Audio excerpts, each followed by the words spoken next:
BTV 동진 파야키야 이홍련입니다. 안녕하세요, 이동진입니다. 여자배우 월드컵 결정판이죠. 오늘도 역시 마릴린 몰로, 엘리자베스 테일러, 비비안 리 같은 배우들이 상했지만 제가 오늘 리스트를 받아보고 한 번씩 또 훑어보니까 정말 오늘도 기대된다 라는 말씀을 꼭 드리고 싶습니다.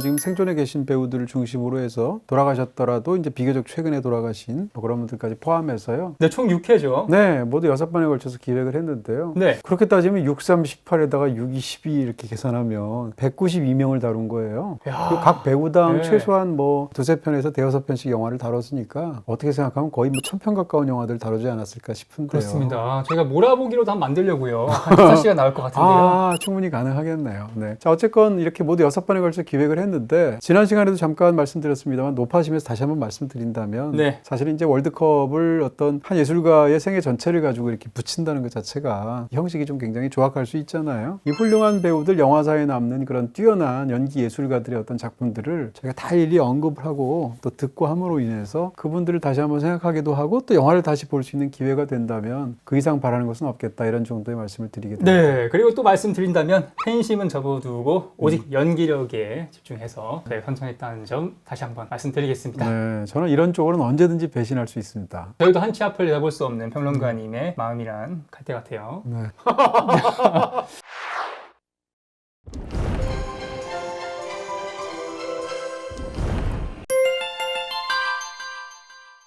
네, 정말 저도 모릅니다. 첫 번째 매치 가겠습니다. 자, 얼마 전에 자동차 특집을 하면서 뭐 007 스카이볼 M으로 소개드렸었죠. 주디 덴치고요. 샤론 스톤은 사실 원초적 본능 이미지가 강한데 카지노 같은 대표작도 있죠. 주디 덴치와 샤론 스톤의 32강인데 뭐 배우 이미지가 굉장히 상반되는 두 사람이죠. 32강이 지나면 더 이상 언급될 수 없는 배우들 위주로 말씀을 드리는 게 좋을 것 같아요. 둘 다 좋은 배우죠. 네. 일단 샤론 스톤 말씀을 드린다면 대중들 앞에 완전히 극적으로 알려지게 된 어떤 순간을 가지는 배우들이 있어요. 서서히 알려지는 배우도 있지만 샤론 스톤은 이제 그 케이스가 원초적 본능인데요. 임팩트가 뭐 원초적 본능이 나왔을 때 정말 모든 세상의 영화를 좋아하는 사람들은 다 샤론 스톤을 얘기했던 것 같습니다. 그럴 정도로 샤론 스톤의 어떤 스타 파워가 정말 극적으로 부상했던 네. 그런 한 편이라고 말할 수 있을 것 같고요. 원초적 본능은 결과적으로 얘기하면 샤론 스톤을 탄탄한 어떤 그 스타덤으로 밀어 올리는 무슨 로켓 같은 역할을 했겠지만, 다른 한편으로는 약간 족쇄가 된 것도 사실이에요. 그런 첫 번째 작품, 알려진 그 어떤 출세작이 너무 크게 되면 그 이미지에서 벗어나기 어려운 경우 있잖아요. 샤론 스톤이 그런 케이스였던 것 같고요. 근데 원초적 본능에서 워낙 그 영화에 요구되는 그런 어떤 뇌세적인 캐릭터를 너무 잘 연기한 건 사실이지만 뒤에도 괜찮은 영화들이 있어요. 어떤 게 있죠? 대표적으로 조금 전에 말씀하셨던 카지노 카지노. 같은 영화를 보시게 되면 샤론 스톤이 그렇게 만만한 배우가 아니구나, 단순히 네. 관능적인 매력으로만 관객을 사로잡는 그런 배우가 아니구나라는 것을 알 수 있는 뛰어난 연기를 카지노에서 연기를 하기도 했고요. 퀵앤데드 같은 작품에서도 굉장히 이색적인 연기를 하기도 했었고, 샘 레미 감독 특집 때 다뤘죠. 전형성에서 굉장히 탈피된 서부극이라고 할 수 있겠죠. 어쨌건 샤론 스톤은 그런 측면에서 90년대에 가장 빛나는 그런 스타 파워를 과시했던 사람 중에 한 명이죠. 제 선택은 주디 덴치입니다. 네, 얼마 전 아바타 물의 길에서 70대 초반의 나이로 수중 퍼포먼스 캡처를 또 보여주셨던 시고니 이버 배우시고요. 마이클리 감독의 최다 캐스팅 배우이기도 하죠. 레슬리 맨빌입니다. 네, 뭐 정확하게 지금 둘 다 요약을 해주셨는데, 일단 시거니 이버는 뭐라고 할까요? 굉장히 선구적인 배우였던 것 같아요. 근데 이제는 SF 영화든 뭐 액션 영화든 이런 장르 속에서도 이렇게 주체적이고도 적극적이고도 강한 힘을 발휘하는 그런 캐릭터들을 발견하는 게 그렇게 어렵지 않잖아요. 지금 굉장히 그렇죠. 많아졌죠. 근데 시거니 위버가 활약하기 시작했던 70년대부터 80년대 이 시절을 돌아보면 굉장히 드물었단 말이에요. 그런 상황에서 시거니 위버가 연기했던 연기로 가장 유명했던 게 뭘까요? 에일리언 시리즈죠. 네, 리플리겠죠. 에일리언 시리즈에서. 에일리언 시리즈 2편에서 에일리언에 맞서면서 한 소녀를 보호하면서 외친 상스러운 욕설까지 섞어서 했던 굉장히 유명한 대사가 있을 정도인데요. 시거니 위버는 그런 식으로 초반부터 굉장히 강력한 그런 여성 캐릭터를 연기했었고요. 그런 측면에 선구적인 측면이 있었겠죠. 네. 그리고 이제 90년대 작품들을 보면 시거니 위버의 숨겨진 보석 같은 작품들이 많아요. 사람들이 잘 모르는 것 중에 하나가 이제 시거니 위버의 진실이라는 영화가 있습니다. 이름을 달고. 네네. 보통 이제 영화가 상대적으로 덜 돋보일 때 배우 이름을 그렇게 달기도 하죠. 한국에서는 이름이 그렇게 붙었는데 원래 제목은 이제 죽음과 소녀예요. 네. 슈베르트 곡에서 가져온 건데, 거기서 보면 시거니 위버가 얼마나 그런 쪽의 연기도 정반대편에서 잘하는지를 보여주고요. 또 다른 연기로는 이제 또 이안 감독의 최고 작품 중에 하나인 아이스 스톰이라는 네. 있죠. 네, 거기서 또 시고니 위버가 굉장히 좋은 연기를 합니다. 이런 방식으로 사실은 굉장히 스펙트럼이 넓은 배우다. 그리고 이 배우의 파워는 가장 최근에 아바타 2까지 이어지게 되었다. 이런 말씀을 드리죠. 그렇지만 일단 제 선택은 레슬리 맨빌입니다. 근데 이 차는 초반부터 대표작이 잘 안 나오는 것 같아 아쉬운, 그리고 오늘 대지운도 아쉬운 미셸 파이퍼와 메리 스트립 설명 많이 할 것 같습니다. 네, 미셸 파이퍼 개인적으로 무척 좋아했던 배우입니다. 엄청나게 매력 있는 배우 같아요. 배우와 어떤 갖고 있는 스타로서의 어떤 광휘라 그럴까? 이런 것들도 탁월한 측면이 있고 또 거기다가 그것을 받추는 굉장히 탄탄한 연기력이 있죠. 미셸 파이퍼는 뭐 지난 시간에 그 남자 배우 월드컵 할 때 제가 그 알파치노 최고 연기로 스카페이스 얘기했는데 거기에서 스카페이스에서 미셸 파이퍼가 굉장히 주목받으면서 본격적으로 스타덤에 오르기 시작했었죠. 그러다가 미셸 파이퍼는 캐트우먼을 그 영화에서 최초로 연기한 배우이기도 하고요. 배트맨 2편이었었죠. 네, 팀 버튼. 근데 미셸 페이퍼의 진짜 면목은 사랑행로란 영화 있어요. 못 보신 분들한테 한번 권해드리는데 네. 세상에서 가장 로맨틱한 영화 중에 하나예요. 약간 쌉쌀한 맛도 있고 제프 브리지스와 함께 이제 미셸 파이퍼 같이 나오는데 거기서 이제 미셸 파이퍼가 노래를 부르는 가수 역으로 나오거든요. 제프 브리지스의 연기에 맞춰서 그랜드 피아노 위에 올라가서 노래하는 장면이 있어요.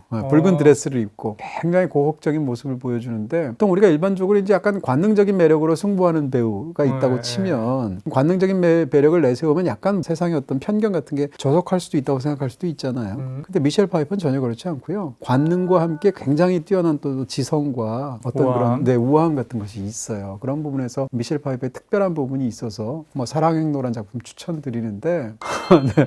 상대가 메리 스트립이잖아요. 네, 뭐 얘기 안 해도 되죠. 네, 메리 스트립을 고르겠습니다. 위험한 아이들에서의 선생님 역할이 저희 선생님 특집에 안 뽑혀서 많이 아쉬웠었는데요. 그거 추천드립니다. 나일강의 죽음, 러브 어페어 등으로 유명한 아네트 베닝과 베네타에서 베네타 이전의 수녀원자로 나오셨던 분이죠. 샬럿 램플링. 아네트 베닝은 굉장히 따뜻한 느낌을 주는 배우고 샬럿 램플링은 굉장히 차가운 느낌을 주는 배우라서 사진도 붙었네요. 일단 지금 사진 자체의 색깔도 이쪽은 난색이고 한색이네요. 아네트 베닝은 워런 비티와의 무슨 벅시 같은 초기작들 뭐 이런 거 그다음 또 멜로드라마 중에서 굉장히 뭐라고 인상적인 이제 러브 어페어 같은 작품들 이런 작품으로 초반에 기억이 됐는데 그 이후로 아네트 베닝은 본인의 노력도 있고 그것을 굉장히 의지로 돌파한 측면이 있고요. 지금까지도 짱짱하게 살아남은 훌륭한 배우가 되었습니다. 최근만 하더라도 무슨 뭐 우리의 20세기 같은 작품 네. 우리가 사랑이라고 믿는 것 뭐 이런 작품들까지 굉장히 좋은 연기를 계속 이어가고 있고요. 아네트 베닝은 특히 아메리칸 뷰티에서 아주 뛰어난 연기를 보여주죠. 그런 측면에서도 아네트 베닝이 어떤 필모그래피가 주목되는 면이 있을 것입니다. 근데 제 선택은 샬럿 램플링입니다. 네, 사랑과 영원, 컬러 퍼플 등이 대표작이라고 볼 수 있죠. 우피 골드버그와 최근에도 크루엘라에서 나오셨죠. 엠마 톰슨입니다. 네, 오피 골드버그와 엠마 톰슨인데 오피 골드버그는 90년대 한 초반쯤에 정말 최고의 스타였어요. 우리나라에서도 인기가 굉장히 좋았었고요. 오피 골드버그는 그 당시에 흥행의 보증수표 같은 사람이었습니다. 조금 전에 이제 말씀드렸는데 오피 골드버그의 비교적 초기 작품 중에 하나가 이제 컬러 퍼플이고요. 거기서는 이제 굉장히 진지하고 또 깊은 스타일의 어떤 연기를 했었고 그러다가 대중스타로 탈바꿈을 해서 모든 사람들이 사로잡힌 영화 중에 한 편이 말씀하셨던 그 사랑과 영혼에서 영매 역할이죠. 그리고 그 못지않게 더 인기가 있었던 작품이 있었는데 오피 골드버그로만 치게 된다면 그게 바로 시스터 액트예요. 시스터 액트의 오피 골드버그가 이렇게 장난스러운 표정으로 혹은 열정적인 표정으로 노래하는 것을 지금까지도 기억하시는 분들 굉장히 많을 텐데 그 이후로 오피 골드버그 표 따뜻한 웃음이 담겨져 있는 영화들이 한동안 굉장히 많이 나왔어요. 그럴 정도로 오피 골드버그는 맹활약했던 그런 배우고요. 요즘은 좀 뜸해서 좀 아쉽죠. 제 선택은 에마 톰슨입니다. 줄리엣 비노시를 지난 시간에 국민 배우라고 했는데 이 배우가 있었죠, 사실. 이자벨 이페르입니다. 네. 그리고 더 퀸으로 아카데미 여우주연상을 탔었던 헬렌 미렌입니다. 둘 다 지난 수십 년간 우리를 사로잡았던 뛰어난 배우라고 말할 수 있을 것 같고요.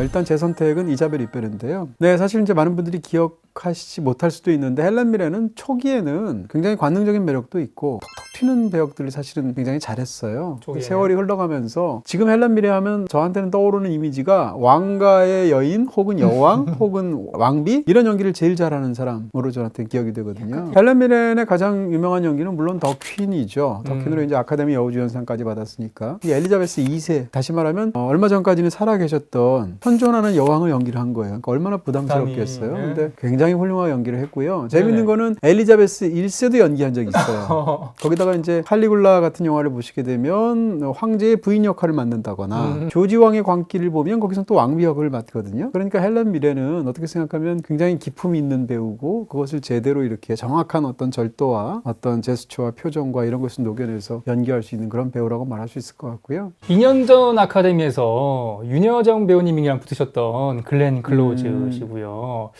90세가 넘으셨습니다. 소피아 로렌, 네. 이탈리아 배우죠. 소피아 로렌은 이제 이탈리아의 배우들로 국제적으로 굉장히 명성이 높았던 배우들 그렇게 많지는 않거든요. 네. 그럴 정도로 이제 이탈리아 영화를 한동안 대변했었던 그런 굉장히 큰 대배우라고 말할 수 있겠죠. 소피아 로렌 작품 중에서 이제 두 여인이라는 작품에서 연기 굉장히 뛰어나고요. 네. 근데 소피아 로렌의 연기로 한국에서 가장 많이 분들이 생각하시는 영화는 사실은 저도 그렇고요. 해바라기라는 영화가 제일 먼저 떠올라요. 해바라기라는 영화는 국내에서 개봉해서도 굉장히 큰 성공을 거두기도 했었고 거기서 보면 그야말로 비운의 여인 그 자체예요. 남편을 굉장히 사랑하고 남편을 기다리는데 남편이 전쟁으로 떠났거든요. 근데 전쟁에 갔던 남편이 전쟁에서 어떤 그런 겪었던 일 때문에 그만 기억상실증에 걸리게 되고 자기가 결혼했다는 것도 까먹어요. 그러니까 현지에서 다른 여자랑 결혼을 해요.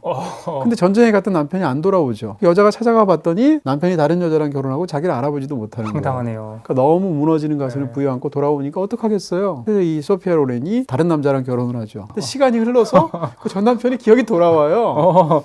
그래서 꼬였네. 돌아와 보니까 이번에는 자기의 아내가 다른 남자랑 결혼해 있는 상황이에요. 아, 이런 역전된 어떤 관계. 두 번의 네. 어떤 비운이 얽힌 그야말로 이 무슨 운명의 장난이란 말이냐라는 그런 어떤 스토리를 갖고 있는데 그때 그 영화에서의 사실은 소피아 로렌의 연기가 굉장히 감성적이었기 때문에 네. 많은 분들이 해바라기로 기억하기도 하시죠. 오늘 제 선택은 글렌 클로즈입니다. 자, 킴 베이싱어 대 네이분은 제가 제일 잘 알죠. 줄리 앤드루스. 바로 사운드 오브 뮤직에서 요들송 부르시던 분 아니겠습니까? 네. 요럴라이. 줄리 앤드루스를 멋지게 소개해 주셨는데 저는 이제 킴 베이싱어를 소개해야 될 것 같고요. 킴 베이싱어는 처음 알려졌을 때 한국에서 킴 베신저라고 불렀었거든요. 아, 발음이. 스펠링에 따라서 뭐 네. 어떻게 읽느냐에 따라서 근데 킴 베이싱어가 맞는 거고요. 킴 베이싱어는 한때 80년대의 최고의 관능적인 스타였었죠. 맞습니다. 나인 하프 위크라는 전설적인 이 분야의 화제작이 있고요. 킴 베이싱어는 이제 그런 그 나인 하프 위크로 대변되는 어떤 강렬한 이미지가 있었고 그 연장선상이라고 볼 수 있고 확장이라고도 볼 수 있는 LA 컨피덴셜 같은 굉장히 뛰어난 영화들도 있었어요. 근데 사실 킴 베이싱어가 생각보다 연기폭이 넓고요. 많은 사람들이 생각하는 것보다. 제가 무척 좋아하는 재밌어하는 영화 중에 하나가 태엄마는 외계인이라는 제목만 들어서는 재밌네요. 예. 절대 훌륭한 영화일 수 없을 것 같은 그런 작품이 약간 있는데 비급 느낌인데. 굉장히 재밌는 코미디 영화예요. 네. 그런 영화에서도 아주 매력적으로 연기하는 좋은 배우입니다. 음. 줄리 앤드루스는 굉장히 오래된 배우처럼 느껴지죠. 사운드 오브 뮤직 때문에. 저쪽이요? 네. 근데 지금 살아계시고요. 또 지금도 연기 활동을 하고 계시고 네. 둘 중에 제 선택은 줄리 앤드루스를 고르겠습니다. 야, 마리아 진출. 프랑스 세자르상을 5번이나 석권했던 이자벨 아잔이고요. 또 3대 영화제를 석권했던 줄리안 무어입니다. 둘 다 뭐 수상 실적도 훌륭하지만 단순히 상복만 있는 배우가 아니고요. 아유, 당연하죠. 예. 이자벨 아자니하고 줄리안 무어의 이 대결은 지금까지 했던 32강 대결 중에 제일 어려운 것 같아요. 네. 제 선택은 줄리안 무어인데요.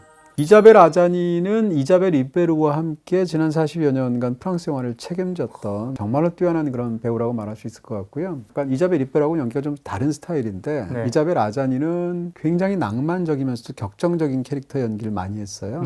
한국에서 가장 유명한 작품은 까미오 클로델일 텐데 제가 제일 좋아하는 작품은 프랑스와 트리포 영화 중에 아델 H 이야기라는 영화 있어요. 많은 분들이 못 보셨을 텐데 네, 좀 들어봐요. 아델 H 이야기에서의 이자벨 아자니 연기 진짜 좋거든요. 그때는 굉장히 어린 시절이었음에도 불구하고 또 여왕마고라는 작품을 기억하시는 분도 계실 거고 기본적으로 굉장히 격정적이고 아델 H 이야기는 그렇게까지 헌신적으로 사랑할 가치가 없는 상대를 이상화해서 그 사람에게 모든 것을 바치려고 하는 그런 과정에서 어떤 처참한 마음의 지옥을 겪는 그런 여자 얘기거든요. 그런 부분에서 이자벨 아자니가 격정적인 캐릭터들을 얼마나 잘 소화했는지를 보여주는 한편으로는 비운의 캐릭터라고 볼 수도 있고 다른 한편으로는 시대의 제약을 넘어서려는 캐릭터라고 볼 수도 있겠죠. 그런 쪽으로 굉장히 훌륭한 배우였는데 사실 줄리안 배우가 더 훌륭한 배우처럼 저한테는 보이네요. 자, 악역 베스트에 또 뽑히셨던 마샤 게이 하든이고요. 그랬었죠. 일본의 국민 배우시죠. 주로 고래 대륙화 장면인가 많이 일했던 키키 키린입니다. 네. 제 선택은 키키린인데요. 네. 몇 년 전에 세상을 떠나셨죠. 어, 마샤 게인 하드는 많은 사람들이 미스트로 기억하는 것 같아요. 그 미스트에서의 빌런이라고 할까요? 그 아줌마의. 손가락질 하나로 사람을 죽일 수가 있고 새치혀로 사람을 죽일 수 있는 그런 무시무시한 악역을 연기하는 걸로 마샤 게인 하드를 많이 떠올리실 텐데 실제로 미스트에서 연기가 굉장히 좋고요. 근데 폴락이라는 영화 있어요. 그 잭슨 어떤 폴락 영화요? 그 그림 잭슨 폴록이라고도 말하는 그 화가 잭슨 폴락의 일대기를 그린 작품인데 거기서 네. 마샤 게인 하드 연기도 굉장히 좋습니다. 아. 미스트하고는 완전히 상반된 스타일의 연기고요. PBKH랑 좀 헷갈렸는데요. 캐시 베이츠고요. 칸 황금종려상 기생충이 받을 때 봉준호 감독님께 시상했던 분입니다. 카트린 드네브. 사실 캐시 베이츠 아까 뭐 원초적 본능의 샤론 스톤 말씀드리기도 했습니다만 네. 캐시 베이츠는 진짜 역량이 뛰어난 배우인데 이분이 아카데미 여우주연상을 받게 된 미저리라는 작품의 그 이미지가 너무 강하죠. 저 사진이 미저리죠. 요즘도 한국에서도 잘못된 용네임에도 불구하고 어떤 사람이 지나치게 이상한 그런 사이코패스인 사람일 때 저 사람 미저리야 이렇게 말하기도 해요. 근데 미저리는 영어로 그 뜻은 전혀 아니겠습니다만 그 말이 생길 정도로 캐시 베이츠가 미저리에서 이상 성격인 사람을 연기를 너무 잘한 거죠. 영향이 있었나 보군요. 네. 근데 이제 그 영화가 탁월함에도 불구하고 캐시 베이츠는 그게 전부인 사람이 물론 아니고요. 상대적으로 작지만 타이타닉에도 나오기도 했었고요. 기억나요. 그 디카프리오를 도와주는 갑부 역할이었죠. 대부분 상류층에 있는 1등석 사람들은 디카프리오를 싫어하는데 네. 캐시 베이츠는 마음으로 대하는 그런 캐릭터로 타이타닉에 나오기도 했었죠. 레볼루셔너리 로드 같은 작품을 보시면 캐시 베이츠가 얼마나 풍부하게 연기하는 배우인지를 사실은 우리가 알 수 있습니다. 근데 카트린 드네브는 거의 50년간의 경력이 걸쳐져 있고 프랑스 영화에서 너무나 중요한 배우이기도 하거든요. 두 사람을 비교하면 카트린 드네브를 골라야 될 것 같습니다. 자, 29년생 오늘 최고령이시죠. 브라질의 페르난다 몬테네그로. 그리고 엑소시스트의 주인공이셨어요. 앨런 버스틴. 네. 제 선택은 앨런 버스틴인데요. 일단 페르난다 몬테네그로는 브라질 배우이고 네. 사실 브라질 배우를 외국에서 이렇게 알기가 어렵잖아요. 근데 페르난다 몬테네그로를 많은 사람들이 전 세계 관객들이 기억하게 된 계기 중에 하나는 다른 좋은 영화도 굉장히 많겠지만 뭐 가족 같은 영화도 있고 그들은 검은 타이를 매지 않았다 같은 좋은 영화들도 있습니다. 그럼에도 불구하고 중앙역이라는 영화가 있어요. 그 영화가 진짜 뭐라고 그럴까요? 그 영화를 싫어하는 것은 정말 어려운 일일 정도로 영화를 보시면 거의 대부분의 사람들이 감동을 받는 더군다나 그 감동의 상당 부분은 페르난다 몬테네그로의 뛰어난 연기에서 오는 그런 휴머니즘 가득한 영화가 있습니다. 중앙역을 보시게 되면 페르난다 몬테네그로가 혼자 살면서 마음에 상처가 있어서 세상에 마음을 닫아 걸었어요. 네. 그런 상황에서 뭐 어쨌건 생계를 이어가야 되니까 문맹들이 많으니까 문맹들을 위해서 편지를 대신 써주는 거죠. 그걸로 먹고 사는 사람이거든요. 근데 어떤 소년이 와가지고 아버지한테 제발 편지를 보내달라고 하는데 처음에는 그냥 일이니까 돈도 안 되고 싸늘하게 소년을 대하다가 그 소년의 편지를 써주다가 아예 그 소년을 함께 길 떠나서 아버지를 찾아주려고 하는 이야기예요. 그러면서 펼쳐지는 이야기인데 로드무비군요. 그 작품 자체가 워낙 좋기도 하고요. 네. 또 거기서 페르난다 몬테네그로가 그토록 세상으로부터 마음을 닫아건 그런 어떤 싸늘하게 식었던 메마른 어떤 감정을 가진 사람에게서 그녀가 찾아내는 어떤 휴머니즘에 관한 이야기니까 굉장히 영화가 또 연기가 좋기도 하거든요. 그 작품을 한번 보시라고 권해드리고 싶고요. 지금 선택은 앨런 버스틴입니다. 다른 좋은 영화들도 많이 수입됐으면 좋겠습니다. 프랜시스 맥도나 만드는 뭔가 평범하면서도 자연스러운 연기가 개성이 있는 것 같아요, 또. 그럼요. 네. 네. 제시카 랭은 주로 한 8, 90년대에 활동 많이 했죠. 훨씬 더 전부터 연기를 한 사람이긴 한데요. 네. 제시카 랭이 스타가 된 것은 사실은 킹콩으로 많은 분들이 기억하세요. 76년인가요? 킹콩이 역사상 여러 차례에 걸쳐서 리메이크를 됐는데 킹콩이 괴수와 어떤 미녀의 사랑 뭐 이런 것이 기본 컨셉이잖아요. 네. 킹콩 처음 만든 게 1930년대거든요. 그리고 70년대 만들었고 또 많은 분들이 지금 기억하시는 피터 잭슨이 만든 비교적 최근에 영화까지 2005년대. 있는데 그 각각의 여자 주연을 누가 만들었냐가 당대의 가장 매력적인 배우들이 맡게 되어 있어요. 이야. 33년도작으로 처음 맡았던 사람은 페이레이라는 배우였었고 네. 70년대 킹콩이 나왔을 때는 제시카 랭이었고요. 데뷔작이었는데. 피터 잭슨 작품에서는 나오미 와치잖아요. 네. 제시카 랭은 이제 킹콩으로 굉장히 큰 주목을 받으면서도 당대 연기력을 막 인정받은 배우는 아니었던 거죠. 근데 후에 제시카 랭은 이제 아카데미 여우주연상까지 받게 되는데 그게 이제 블루스카이라는 작품이에요. 제 기억으로는 블루스카이가 아카데미상을 받았음에도 불구하고 국내에서 정식 개봉 안 했었던 걸로 기억하는데 그럴 정도로 이 블루스카이는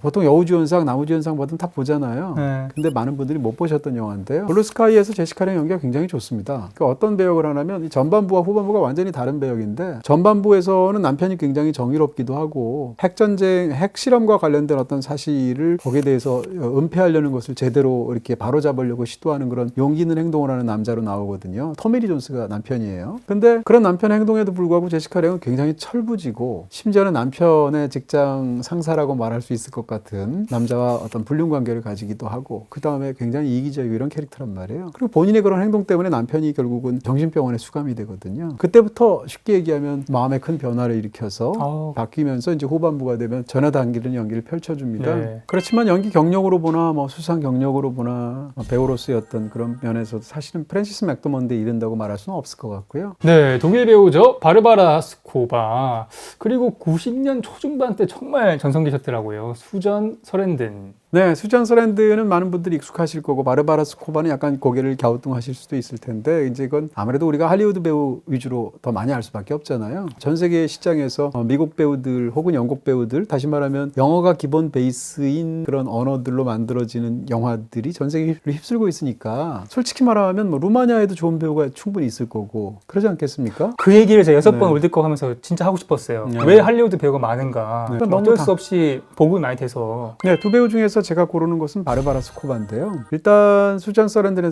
대해서 말씀드린다면 수잔 서랜든은 70년대에도 굉장히 깜찍하고도 놀라운 작품이 있습니다. 바로 로키 호러 픽처쇼고요. 거기서 수잔 서랜든은 사실은 굉장히 지금 이미지 생각하면 아주 파격적인 연기를 해요. 심지어는 그 섹슈얼한 어떤 장면들도 있고 그렇게 되는데 어쨌건 수잔 서랜든 하면 지금 생각나는 가장 먼저 떠오르는 영화는 사실은 델마와 루이스죠. 네, 델마와 루이스에서 루이스 역을 맡아서 네. 사람들이 많이 헷갈려요. 델마가 수잔 서랜든인지 루이스가 수잔 서랜든인지. 루이스 역을 맡아서 수잔 서랜든의 어떤 강단 있는 모습 같은 그 영화 속에서의 어떤 두 여성의 로드무비에서 빼어난 연기를 소화하기도 했고요. 또 한편 있다 하면 데드맨 워킹에서의 그 수녀 역할을 많은 분들이 떠올리세요. 네. 션 펜과 함께 같이 나왔었던 제 선택은 바르바라 스코바를 일단 32강에서는 고르도록 하겠습니다. 사진이 퍼펙트 케어네요. 로자먼드 파이크와 대결하던 모습입니다. 다이앤 위스트시고요. 틸다 스윈튼, 뭐 옥자나 설국열차로 국내 팬들에게 익숙하죠. 저건 설국열차의 장면인 것 같아요. 네. 새삼 틸다 스윈턴이 왜 얼굴을 막 쓰는구나 하는 생각을 하게 되는데요. 네.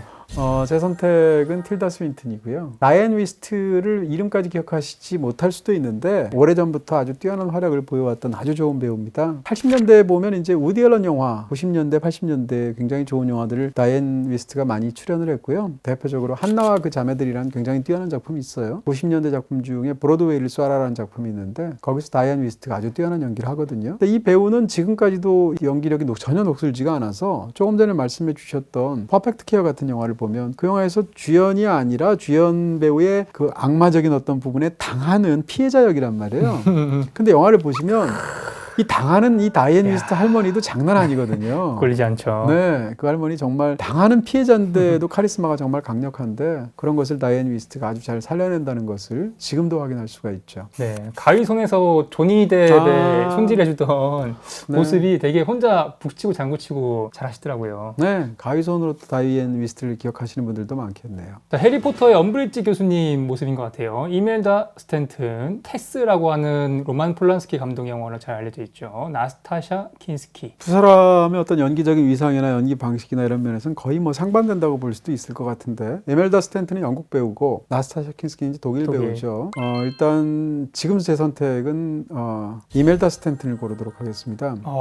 나스타샤 킨스키도 70년대 후반부터 80년대 초중반까지는 스타 파워가 엄청났었고요. 지금 조금 전에 말씀해 주셨던 테스는 10대 때 찍은 영화거든요. 그다음 캣피플 같은 영화 있어요. 네. 또 파리 텍사스 같은 굉장히 뛰어난 작품이 있는데 이런 작품에 연이어 출연하면서 나스타샤 킨스키는 국제적으로 굉장히 주목받는 배우였습니다. 이 배우의 어떤 굉장히 신비스러운 측면은 아주 소녀스러움 같은 이미지가 있고 반면에 굉장히 관능적인 측면이 있어요. 이 두 가지가 붙어서 이 배우의 굉장히 특별한 느낌들을 자아내기도 했었고 또 그것을 받쳐주는 굉장히 어린 나이였음에도 불구하고 연기력들이 있었죠. 그런 면에서 지금까지도 기억되는 그런 좋은 배우라고 말할 수 있을 것 같은데요. 인터넷과 IPTV 온갖 할인 난무하죠. 이런 할인은 기본, 딴 곳에는 없는 할인까지 받아야죠. 무려 30% 추가 할인 받는 너슬림 요금제.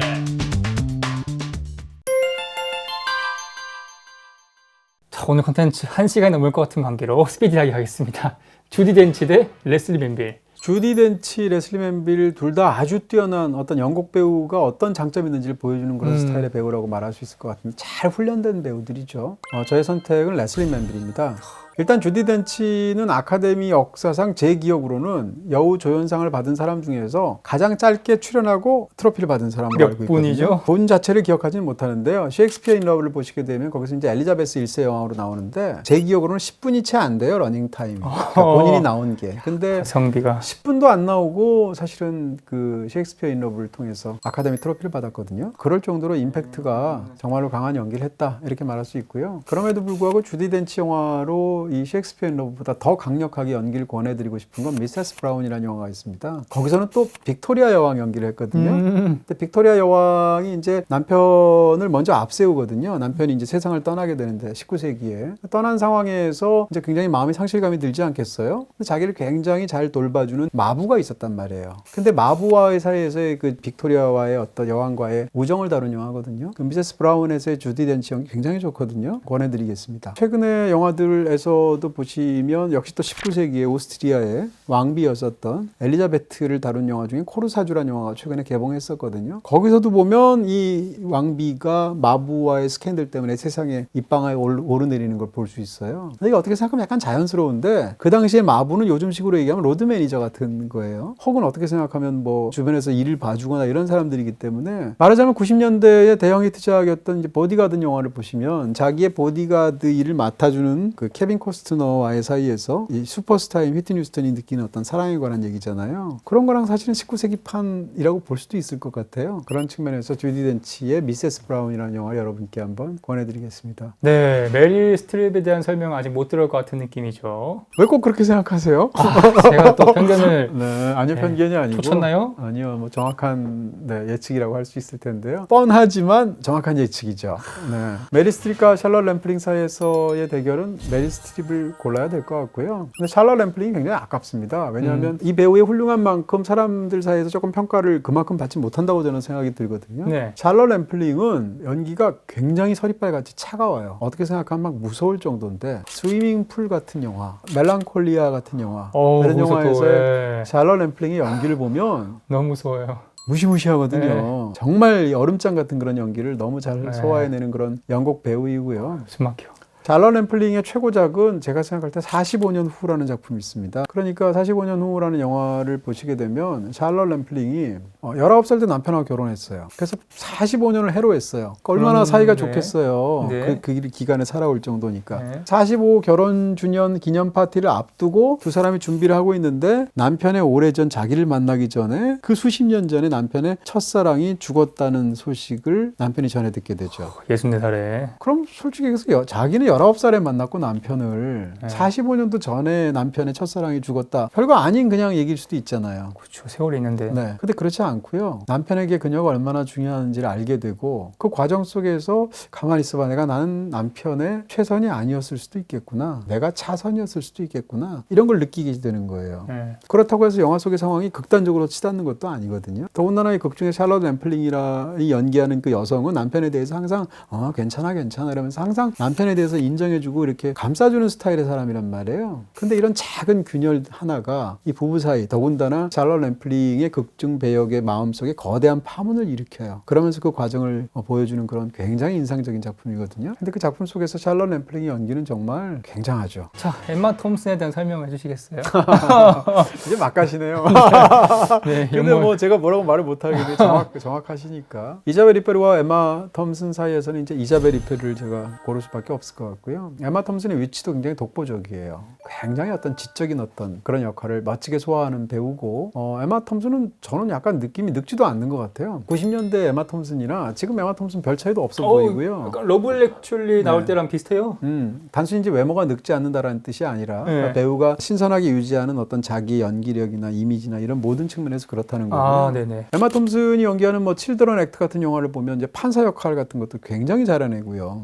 사실은 최고작 중에 하나 하나라고 말할 수 있는 건 남아있는 하나 같은 작품인데 그런 데서는 또 굉장히 어떤 세밀하고도 어떤 그런 세련되고도 그러면서도 아주 예민한 그런 역할들도 아주 이렇게 잘 연기를 해내는 배우라는 걸 우리가 경험을 했죠. 센스 앤 센서빌리티 같은 또 뛰어난 작품도 있기도 하고요. 근데 에마 톰슨을 보면서 제가 또 최근에도 굉장히 놀랬던 게 작년에 출연한 작품 중에 곤락 투유 리오 그랜드라는 작품이 있어요. 그 작품을 보면 아니 이 배우가 정말 모든 경력에서 안 하는 역할 없을 것 같고 다 해왔고 세상에 존경을 받고 뭐 등등등 이미 충분히 다 어떤 위치까지 오른 배우인데 정말 바닥에서 처음으로 도전하는 것 같은 파격적인 연기를 하거든요. 그래서 정말 대단하다는 생각을 했어요. 이 배우들의 어떤 도전 정신이 관성에 찌들지 않고 계속된다는 그런 측면에서 하나의 모범을 보여준 사례가 아닌가 싶고요. 에마 톰슨은 참 훌륭한 배우다. 그런데 일단 지금 선택은 이자벨 이페르다. 이렇게 말씀드리겠습니다. 글렌 클로즈와 줄리 앤드류스의 대결은요, 과연? 네, 제 선택은 글렌 클로즈인데요. 줄리 앤드류스는 영화사에 영원히 남을 어떤 수많은 사람들의 마음을 사로잡은 사운드 오브 뮤직의 배우로 기억될 수밖에 없고요. 그 뒤에는 혹시 네. 어떤 그 전에 차라리 그 한 해 전에 원래 메리 포핀스라는 작품이 있죠. 네. 그 메리 포핀스도 역시 뮤지컬이고요. 아, 그 영화였을 때 줄리 앤드류스가 사실상 거기서 스타덤에 올랐다고 말할 수 있고 이제 그러다가 이제 그 다음에 이 사운드 오브 뮤직까지 성공이 이어지게 된 겁니다. 줄리 앤드류스의 초기의 그 성공은 둘 다 일단 뮤지컬이고요. 노래 잘하죠. 노래를 워낙 잘하고요. 네. 거기다가 본인 스스로 갖고 있는 굉장히 청순하면서도 깨끗한 이미지가 있죠. 거기다가 목소리도 굉장히 맑은 그 고음에 올라가는 그런 처리를 굉장히 잘하는 싱어이기도 하잖아요. 그런 측면에서 줄리 앤드류스가 60년대 거대한 인기를 누렸는데요. 네. 최근 영화들 중에서도 예를 들어서 뭐 프린세스 다이어리 같은 작품이 있죠. 지금도 줄리 앤드류스는 굉장히 고상하고 품격 있고 멋있는 사람이에요. 근데 줄리 앤드류스는 배우 경력에서 자기는 목에 이상이 생겨 수술을 받다가 수술이 잘못됐어요. 그래서 노래를 이전처럼 할 수 없게 돼서 사실상 자기의 어떤 배우로서의 매력을 발휘하기가 어려운 상황에 도달했거든요. 그럼에도 60년대에 줄리 앤드류스가 보여주었던 그 엄청난 매력과 거기에 대한 전 세계 수많은 사람들의 사랑은 정말 그렇다고 것이다. 허무한 일이 되어버렸다라고 말할 수 없을 것 같은 굉장히 영화 사상 가장 큰 히트작 중에 하나죠. 그런 주인공으로 줄리 앤드류스는 네. 지금까지 남아있습니다. 정말 아름다운 영화입니다. 키키 키린과 줄리언 무어의 대결. 네, 제 선택은 줄리언 무어인데요. 키키키리는 가장 그 빛나는 모습을 영화에서 보여주었다면 그것은 뭐 당연히 고레다 히로카즈 영화들에서였겠죠. 네, 뭐 걸어도 그렇게 아버지가 된다. 네, 그렇게 아버지가 된다. 어느 가족. 태풍이 지나가면 어느 가족 좋은 영화 참 많았는데요. 키키키린이 연기하는 어떤 어머니상이 있을 거예요. 실제로 다 어머니 배역들로 극중에서 나왔던 것 같은데 혹은 어머니나 할머니일 텐데 근데 키키키린이 연기하는 어머니는 그렇게 자유롭기만 한 어머니가 아니에요. 실제로 배우가 갖고 있는 이미지도 일본에서 그런 것 같은데 가장 좋아하는 연기는 사실 이제 걸어도에서 연기인데 거기서 보면 엄마가 굉장히 농담도 잘하고 네. 남들 앞에 가족들 하나로 잘 묶을 줄도 알고 요리도 잘하시고 뜨개질도 잘하시는 것처럼 보이는데 그렇죠. 사실은 이 어머니 마음속에 오랜 세월 마음에 맺혔던 한이 있는 거죠. 그 한이 원하고도 붙어 있어요. 합치면 원한이잖아요. 근데 그런 원 같은 게 있어서 사실은 이 사람이 자기의 아들의 죽음과 관련되어서 그 아들이 누군가를 구해주다가 죽었잖아요. 익사될 뻔한 어떤 청년을 구해주다가 아이를 구해주다가 자기의 큰아들이 죽은 건데 그런 상황에서 그 한을 가지고 있는 것처럼 보이고 그때 구해줬던 그 상대방이나 청년한테 지금 잘해주는 것처럼 보이는데 사실은 마음속에 또 다른 마음이 있었던 거예요. 그것을 이제 드러내는 뜨개질하면서 고개 한번 들지 않고 말을 그냥 일상적인 대사로 툭툭툭 던져서 말하는데 그 장면이 정말 서리빨 같거든요. 그게 이제 걸어도에서 가장 무서운 장면이면서 가장 비범한 장면인데 그 장면이 연출적으로도 훌륭하지만 키키키린의 어떤 그 연기적으로도 정말 빼어난 부분이 있고요. 그리고 이제 고레다 히로카즈의 세계를 떠나서도 앙 같은 영화를 보시게 되면 네. 기본적으로 한 영화를 완전히 책임질 수 있을 만한 그런 어떤 장력과 재능을 갖고 있는 배우라는 건 확실하고요. 그런 측면에서 어느 가족을 보면 극 중에서도 세상을 떠나기 전에 바닷가에 여행을 갔다가 자기 다리에다가 이렇게 흙으로 이렇게 모래를 이렇게 뿌리면서 혼자서 혼잣말처럼 고맙다 이렇게 말하는 장면이 있어요. 네, 마지막을 준비하는 듯한. 네. 근데 그러고 나서 그 영화 속에서도 세상을 떠나지만 그 영화를 찍고 나서 얼마 지나지 않아서 또 세상을 실제로 떠나셨잖아요. 맞아요. 근데 그 마지막 남긴 말이 고맙다잖아요. 네. 그게 이상하게 팬들 입장이거나 아니면 또 영화의 입장에서도 감사한 마음이 드는 거죠. 어떤 배우가 남긴 마지막 말이 그 말이었다는 사실 자체가 그런 측면에서도 키키키린이라는 배우는 그냥 배우처럼 잘 안 느껴지고 우리 앞에 어떤 지혜로운 선배 같기도 하고 어머니 같기도 하고 할머니도 같기도 한 그런 어떤 그 정감을 주는 그런 배우로 저에게는 기억이 됩니다. 진짜 연기를 한다는 생각이 안 들었던 것 같아요, 보면서.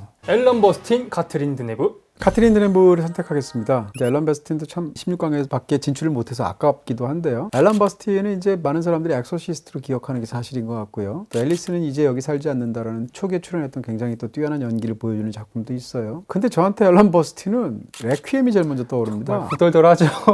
레퀴엠은 사실은 영화의 뉘앙스는 사회 드라마라고 말을 해야겠지만 네. 영화가 사실상 거의 공포 영화고요.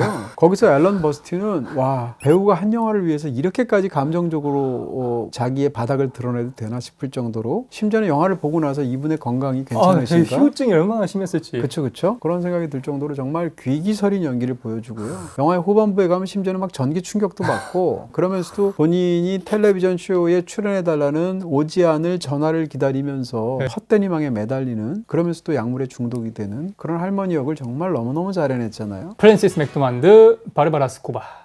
이건 프랜시스 맥도먼드를 골라야 될 것 같고요. 네. 바르바라 스코바는 상대적으로 이제 많은 분들이 기억 못 하실 수도 있는데, 최근 1, 2년 사이에 국내에 소개된 그 우리 둘이라는 작품이 있습니다. 노년의 레즈비언 로맨스. 그렇죠. 평생에 걸쳐서 사랑을 해왔지만 세상으로부터 이해받지 못하거나 승인받지 못했기 때문에 비밀로 지켜온 두 명의 이제 레즈비언 로맨스인데요. 근데 한 사람은, 바르바라 스코바는 극 중에서 이제 가정이 없거든요. 자기가 그토록 사랑하는 상대방인 그 여성은 가정이 있단 말이에요.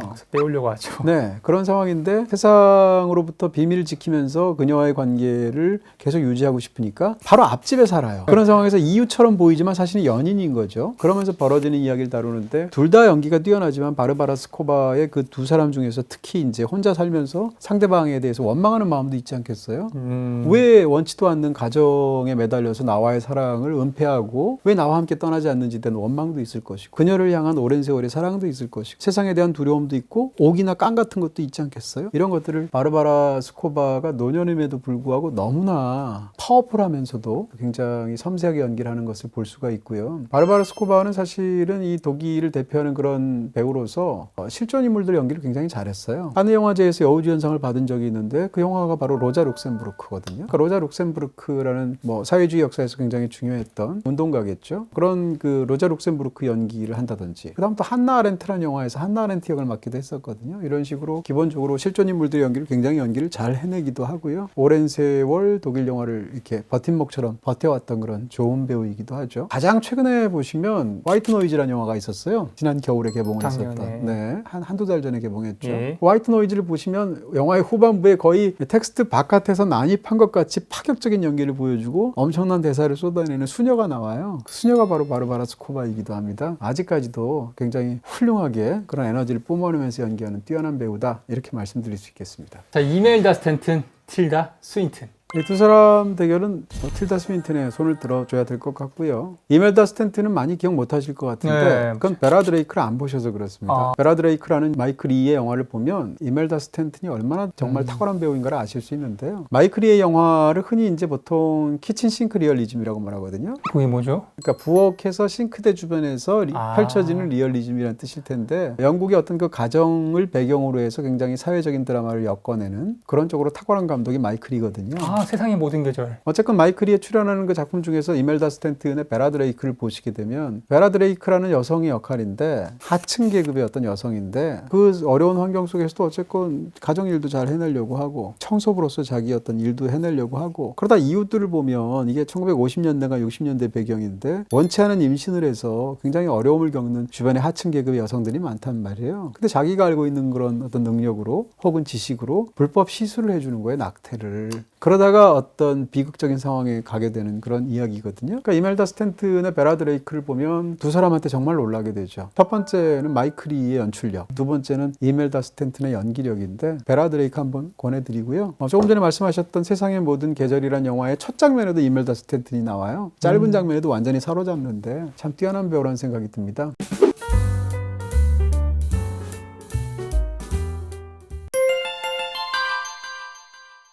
자, 메리 스트립과 레슬리 맨빌로 8강 시작하겠습니다. 네, 벌써 8강이군요.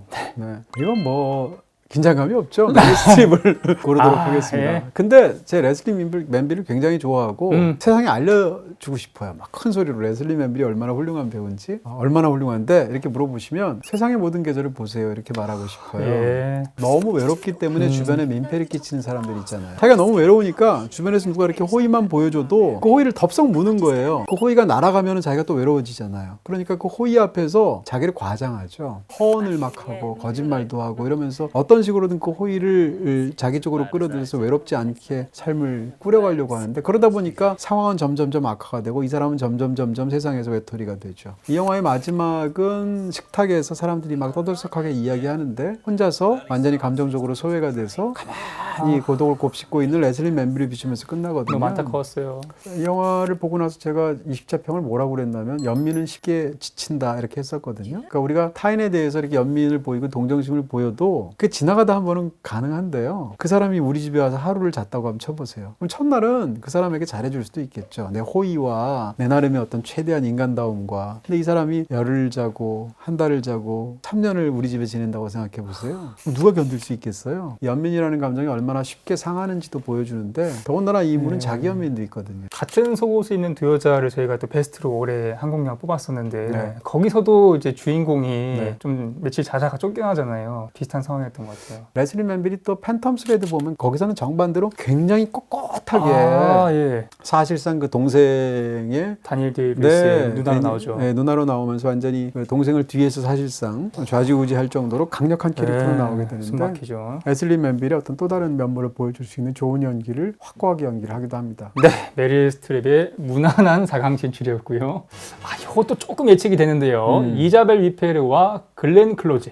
제 선택은 이자벨 위페르입니다. 글렌 클로즈는 비운의 캐릭터죠. 왜요? 사실은 아카데미를 8번이나 올랐는데 한 번도 못 받았거든요. 아카데미 콩라인이군요. 또 워낙 연기에 이렇게 액센트를 줘가면서 이렇게 막 캐릭터를 세우는 데 있어 탁월한 능력을 갖고 있는 사람이라서 크루엘라 연기도 굉장히 잘하거든요. 101 달마시안에서 크루엘라 연기를 하기도 했었고요. 근데 글렌 클로즈의 연기 중에서 제가 제일 좋아하는 최고작이라고 생각하는 작품은 바로 더 와이프란 작품입니다. 이 사진이 또 더 예쁘죠. 몇 년밖에 안 됐는데요. 그러니까 평생 노벨상을 받을 정도로 탁월한 문학적인 성과를 구축한 그 남편 뒤에서 그늘처럼 뒷바라지하는 여성으로 보였는데 그 제목이 더 와이프죠. 네. 알고 봤더니 부부와 사이에서의 어떤 뒷얘기들이 있었던 비밀들이. 뒷부분에 네. 밝혀지게 되고, 영화의 후반부를 보면 사실상 더 와이프의 어떤 스토리를 한마디로 요약하려면 새로운 작가의 탄생처럼 보이는 부분이 있거든요. 그런 측면에서 본다면 글렌 클로즈의 더 와이프를 보시면 그 영화가 처음에 글렌 클로즈가 극중에서 연기하는 어떤 인물들이 결정적인 순간에서의 어떤 행동이나 표정이나 이런 것들이 저 인물이 왜 그럴까 이렇게 하는데 굉장히 인상적인 부분들이 있어요. 근데 영화를 다 보고 나면 그 모든 것들이 한 큐에 다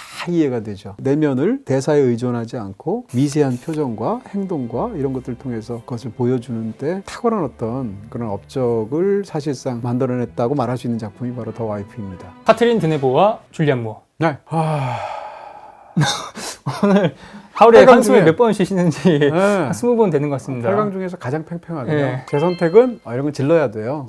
줄리안 무어입니다. 오. 카트린 드네브 굉장히 좋아하고, 심지어는 제 이 파이아키아에도 카트린 드네브의 사진이 있는데 그 사진 속에서 카트린 드네브가 담배를 피우고 있어요. 카트린 드네브는 세상에서 담배 피는 연기를 가장 잘하는 배우 중에 하나예요. 어떻게 해요? 담배를 너무 피는 연기를 잘해요. 실제로 애연가이기도 하고. 아, 영화에 이제 카트린 드네브가 최근에 했던 노역으로 했던 영화가 이제 바로 고레다 히로카즈가 프랑스에서 만들었던 파비안느에 관한 진실이라는 진실. 영화거든요. 근데 파비안느로 나오는데 그 영화 속에서 파비안느가 계속 담배에 관련된 얘기를 하기도 하고 피기도 하고 이러면서 담배가 영화 속에서 굉장히 중요하게 나와요. 제가 고레다 히로카즈 감독을 만났을 때 물어본 적이 있거든요. 그랬더니 고레다 히로카즈 감독이 카트린 드네브가 엄청나게 애연가라서 현장에서 계속 담배를 피워야 된대요.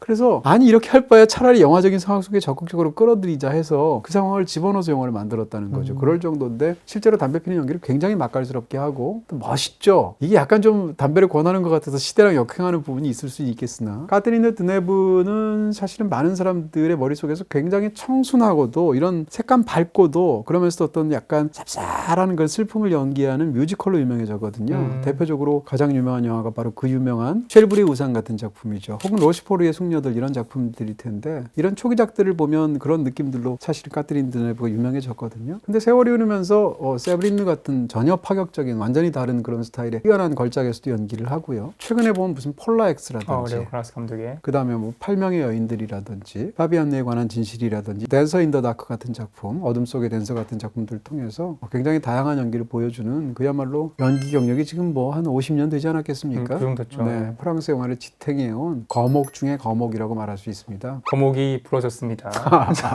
네, 카트리네 드네브의 연기 중에서 최고작은 저는 이제 세브린느라고 생각하는데요. 세브린느라는 영화 자체가 굉장히 어떤 면에서 이렇게 모호한 측면도 있고 신비스러운 측면들도 있는데 비밀스러운 직업에 종사하는 그런 일을 맡고 있는 그런 극 중에 어떤 캐릭터일 텐데 카트린 드네브가 세브린느에서 보여준 연기는 그 영화 자체가 워낙 파격적이기도 하지만 굉장히 놀라운 측면이 있습니다. 세브린느를 여러분께 대표작으로 추천해드립니다. 두 분 다 커트가 짧으신데 프랜시스 맥도만드, 틸다 스윈튼. 8강이 가장 어려운 대지이네요. 그럴 것 같아요.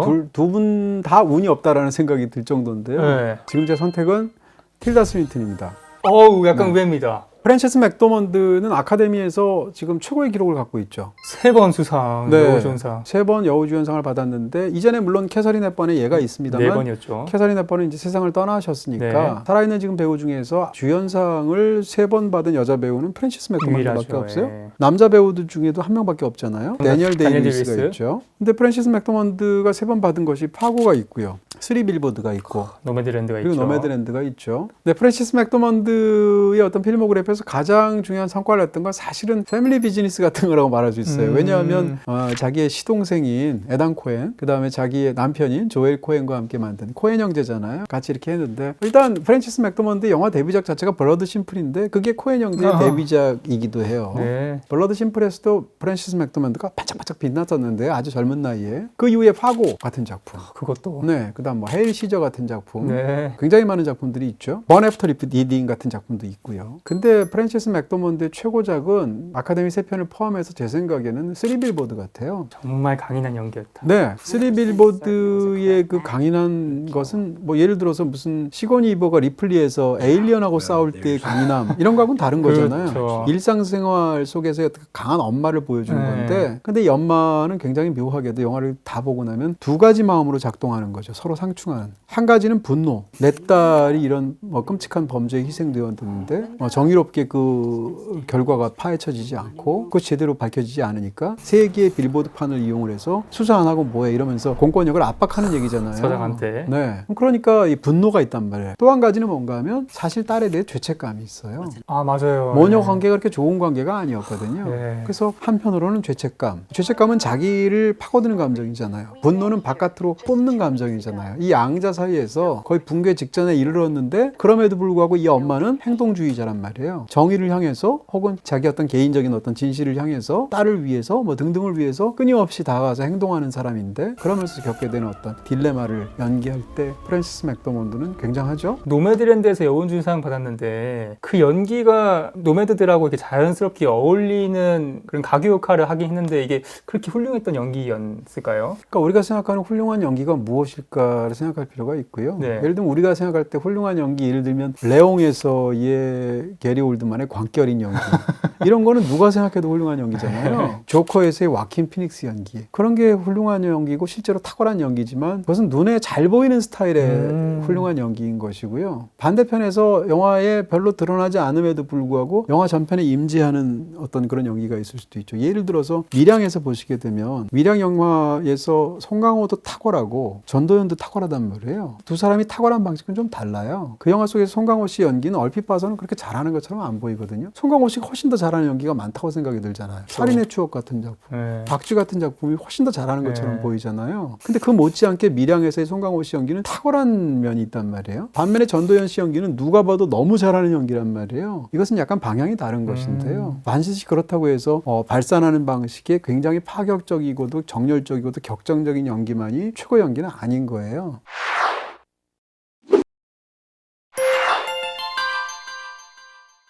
자, 4강 첫 번째. 사실 명망으로 봤을 때는 결승전이라고 볼 수 있는 뭐 매치입니다. 그렇게 볼 수도 있겠네요. 네, 이게 대진운에 따라서 이거 자체를 결승전으로 볼 수도 있을 것 같은데요. 네. 네, 메릴 스트립과 이자벨 위페르는 한 사람은 이제 할리우드 미국 배우고 한 사람은 프랑스 프랑스 배우잖아요. 그럼 곡적의 대비도 있지만 사실은 연기 스타일도 제가 볼 때 반대입니다. 반대예요. 메릴 스트립은 굉장히 화려한 연기를 하는 사람이고요. 그리고 아주 테크닉이 뛰어난 배우이고 이자벨 위페르는 굉장히 사실적인 연기를 미니멀하게 하는 사람이에요. 차이가 좀 있는 것 같고요. 메릴 스트립은 화려하게 표현하는 사람이고 이자벨 위페르는 항상 덜 표현해서 여운을 남기는 타입인데 일단 지금 제 선택은 메릴 스트립입니다. 이자벨 위페르 위대한 배우이고요. 예. 지난 40년간 제가 다른 데서도 그런 얘기를 했는데 프랑스 영화의 가장 위대한 배우는 이자벨 위페르라고 생각을 하고요. 이자벨 위페르는 레이스 뜨는 여인 같은 초기작에서도 굉장했고요. 아주 어린 네. 나이에. 클로드 샤브롤 같은 감독이라든지 아니 미하일 하네케 같은 감독하고 특별히 잘 맞는 것 같아요. 그래서 초기작 중에서 이제 비교적 의식이라는 영화 있는데 클로드 샤브롤에 거기서 이자벨 위페르의 연기가 굉장히 탁월했습니다. 최근작을 말씀드리면 피아니스트. 네, 이자벨 위페르의 대표작은 지금 정확하게 찝어주신 것처럼 전 피아니스트라고 생각하는데요. 이상 심리를 갖고 있는 어떤 피아니스트의 이야기인데 영화 속에서 너무 이상한 행동하거든요. 폭력적인 행동도 하고 너무 이상한 행동도 하고. 근데 뒤틀려 있죠. 네, 그 피아니스트를 보고 나면 이자벨 위페르의 연기를 잊을 수가 없어요. 너무너무 훌륭한 예. 연기이죠. 그리고 단순히 그 연기를 통해서 자, 이 여자에 내가 모든 것을 보여줬어 라고 해답을 주는 게 아니고요. 저건 뭘까? 왜 저런 행동했을까? 그랬을 때 과연 인간이라는 존재는 무엇인가에 대해서 끊임없이 질문하게 만드는 그런 방식의 연기를 하거든요. 피아니스트에서 이자벨 위페르는 실로 탁월하다 이렇게 말할 수 있고 한국 영화에도 출연했잖아요. 다른 나라에서라고 홍상수 감독 영화에 무보수로 심지어 출연하기도 했었는데 이자벨 위페르는 정말 위대한 배우죠. 메릴 스트립이 결승에 진출했습니다. 4강 두 번째. 줄리언 무어 대 틸다 스윈튼. 또 팽팽하네요. 제 선택은 줄리언 무어입니다. 줄리언 무어 결승까지 갈 줄 몰랐습니다. 틸다 스윈튼은 이 배우만이 갖고 있는 고혹적인 어떤 확고한 분위기가 있어요. 그래서 이 배우가 들어가면 그 영화를 진짜 영화처럼 만들어준다고 그럴까? 왜냐하면 굉장히 영화적인 그런 연기를 한다고 저는 생각을 하는데요. 틸다 스윈튼은 가장 놀라운 것 중에 하나가 아니 어떻게 자기 경력을 이렇게 관리하지? 라는 측면이에요. 왜냐하면 틸다 스윈튼이 최근에 협업하고 있는 그런 감독들을 최근 지난 몇 년을 보게 되면 일단 태국 감독인 아피차퐁 위라세타쿤이 있습니다. 예. 메모리아 주인공이잖아요. 태국 감독인 아피차퐁 위라세타쿤 영화에 나왔죠. 한국 감독인 봉준호 영화에 나왔잖아요. 설국열차에 나오고 옥자에 나오잖아요. 이탈리아 감독인 루카 구아다니노 영화에 나오잖아요.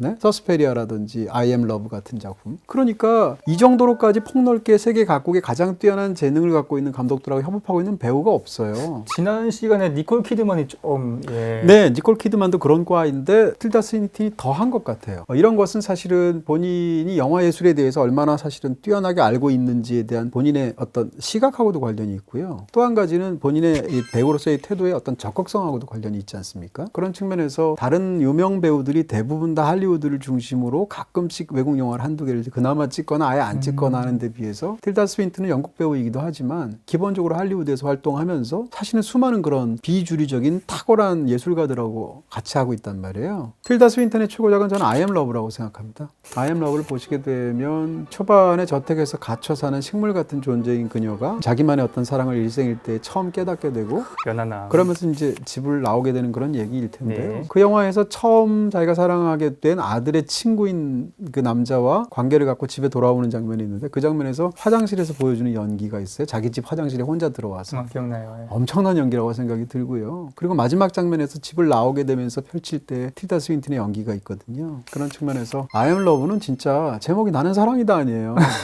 그걸 그냥 나는 사랑이다 무슨 뜻이야 라는 것을 온몸으로 보여주는 그런 탁월한 연기를 틸다 스윈튼이 I am love에서 했다고 저는 믿습니다.